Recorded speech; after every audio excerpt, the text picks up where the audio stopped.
The day Richard Harrington discovered his wife's true identity was the same day the divorce papers slipped from his trembling fingers, scattering across the marble floor of what he now realized was technically a royal residence. If you've ever wondered what it feels like to discover your ordinary spouse of 5 years is actually royalty, while you're in the middle of leaving them for someone else, stay with me. This story might just be the most shocking tale of hidden identity and karmic justice you'll hear this year.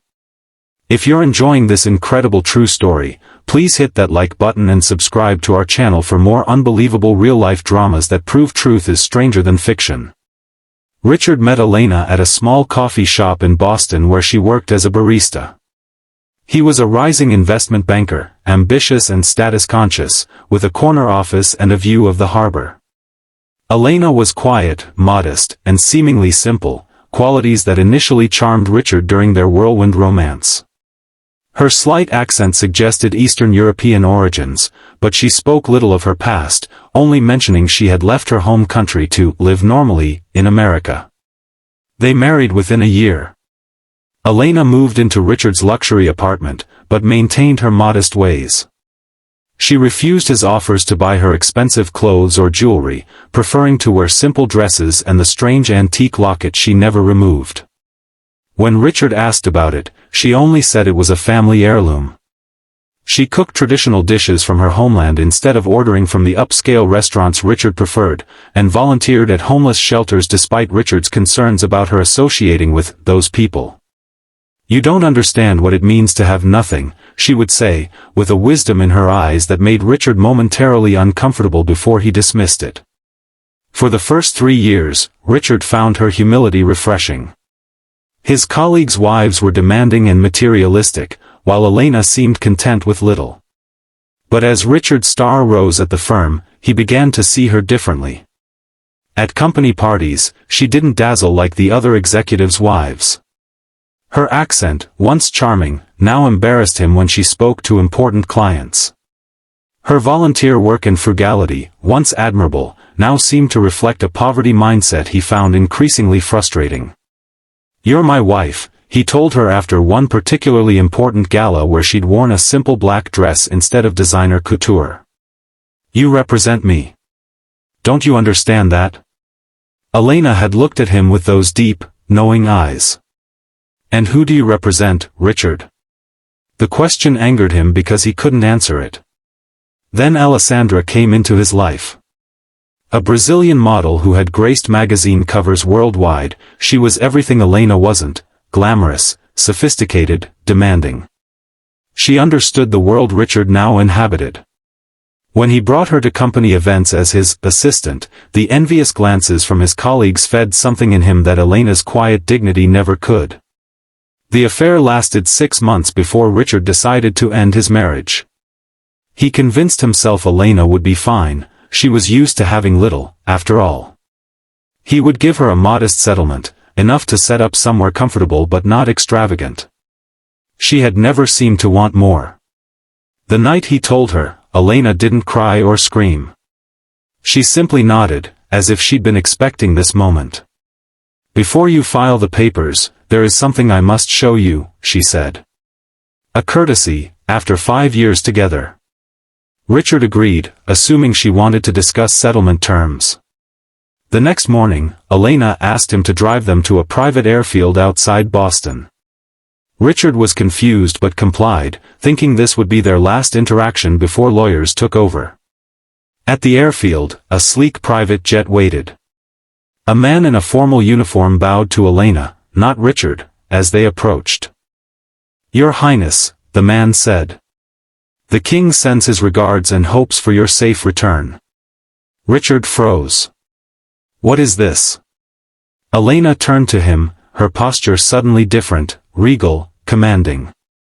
"I am Elena Anastasia Katerina, Crown Princess of Ravnia. I left my country temporarily to experience life without the burden of title, a tradition in our royal family for centuries. We believe true character is revealed when privilege is removed." Richard's mind reeled as security personnel emerged from the jet, treating Elena with deference he'd never witnessed. She opened her locket, revealing a miniature royal crest inlaid with diamonds. "My father, King Nikolai, allowed me 5 years of anonymous life before I must return to my duties. Those 5 years end next week." Her eyes, always so knowing, now held a new power. "I chose you, Richard, because I saw potential for greatness in you, not career success, but greatness of character. I thought perhaps you might be worthy of returning with me, of helping me lead my people with compassion and wisdom." Richard stood speechless as Elena, the princess, continued. "My country is small but wealthy. Our GDP rivals many larger nations due to our technological innovations and natural resources. The poor country you mocked is actually one of the most prosperous in Eastern Europe. The simple dishes I cooked are considered delicacies worldwide. The poverty mindset you despised is actually the mindfulness about waste and excess that has kept our economy stable for generations." The divorce papers Richard had brought remained in his briefcase as the reality crashed over him. He had been married to royalty. The woman he dismissed as simple and unsophisticated was educated at Oxford and spoke 7 languages.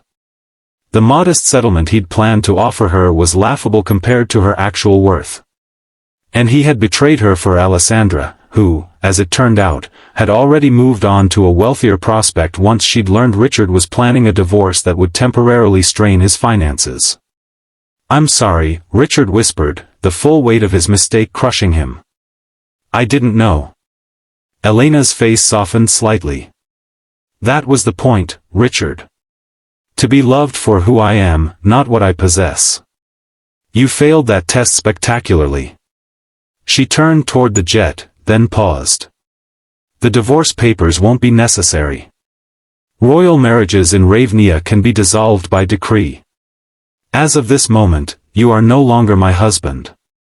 Richard watched, devastated, as Elena boarded the plane. Before she disappeared inside, she turned one last time. "The saddest part is that I did love you, Richard. And the wealth you chased? It was yours all along, if only you had valued the right things."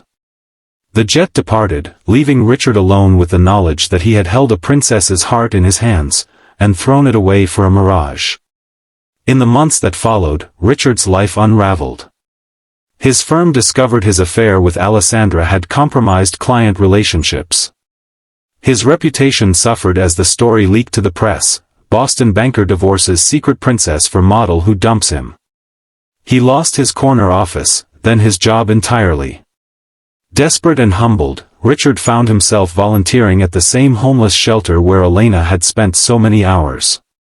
It was there, serving meals to those who had nothing, that he began to understand what she had tried to teach him about value, dignity, and seeing beyond surfaces. A year later, a letter arrived bearing the royal seal of Ravnia. Inside was a formal invitation to the coronation of Queen Elena I, following her father's abdication. A handwritten note was attached. "You once asked who you represent, Richard. I hope you found your answer. You are welcome to attend as a guest of the crown. Perhaps there are second chances after all." Richard held the invitation with trembling hands, tears streaming down his face. He had lost a princess through his own blindness, but in that loss, he had finally begun to find himself. The moral of this extraordinary tale isn't just about hidden identities or secret royalty. It's about seeing the true value in people beyond status and appearance. It's about recognizing that real wealth isn't always visible and that character reveals itself most honestly when tested by adversity, or opportunity. As Elena knew all along, we are not defined by what we have, but by what we give. And sometimes, the most precious things in our lives are disguised as the simplest. If this story touched your heart, please like this video and subscribe to our channel for more incredible true stories that remind us of what really matters in life. Remember, the most valuable treasures might be right in front of you, hidden in plain sight.